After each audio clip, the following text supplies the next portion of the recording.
তথ্য আর প্রযুক্তির এই যুগে আমাদের চোখের সামনে আলোর কোনো অভাব নেই।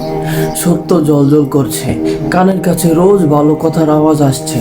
কিন্তু অদ্ভুত বিষয় কি জানেন, এত আলো থাকার পরেও আমরা এক গভীর অন্ধকারের দিকে হেঁটে যাচ্ছি। সোশ্যাল মিডিয়ার কাউকে নিয়ে ট্রল করা, অন্যের চরিত্র হরণ করা কিংবা অন্যায়কে জাস্টিফাই করা আজ আমাদের অভ্যাসে পরিণত হয়েছে।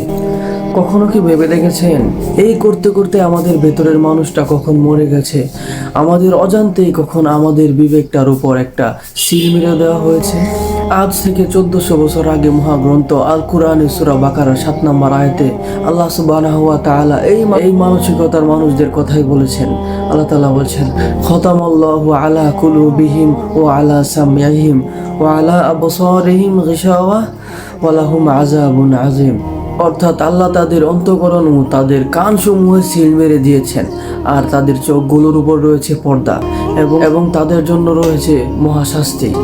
এই সিলগালা কিন্তু কোনো দৃশ্যমান তালা নয়, এটি একটি মনস্তান্ত্রিক অভ্যন্তর। আজকের এই দিনে আমাদের অবস্থান দেখুন। টাইমলাইনে মুসলিমের হাহাকার বা কোরআনের কোনো আয়াত দেখলেই আমরা বড়জোর একটি রিয়েক্ট দিই, ব্যাস আমাদের হৃদয়ে আর কোনো কম্পন তৈরি হয় না। যখন একজন মানুষ নিজের স্বার্থের জন্য বারবার সত্যকে অবজ্ঞা করে, তখন প্রকৃতির নিয়মে তার অনুভূতির ক্ষমতা হারিয়ে যায়। আপনার চোখ আছে কিন্তু আপনি সত্য দেখছেন না, কান আছে কিন্তু ভালো উপদেশ ভেতরে ঢুকছে না, হৃদয় আছে কিন্তু সেখানে অনুশোচনার কোনো জায়গা নেই। এটাই হলো কলবের উপর পড়ে যাওয়া সেই ভয়ঙ্কর সিল। সময় ফুরিয়ে যাওয়ার আগে নিজের মনকে একবার প্রশ্ন করুন, আপনার হৃদয়টা কি এখন অনুতপ্ত হতে পারে, নাকি আপনিও সেই সিনগালা হওয়া অন্ধকারের বাসিন্দা হয়ে গেলেন? স্রষ্টা আমাদের হৃদয়কে রক্ষা করুন।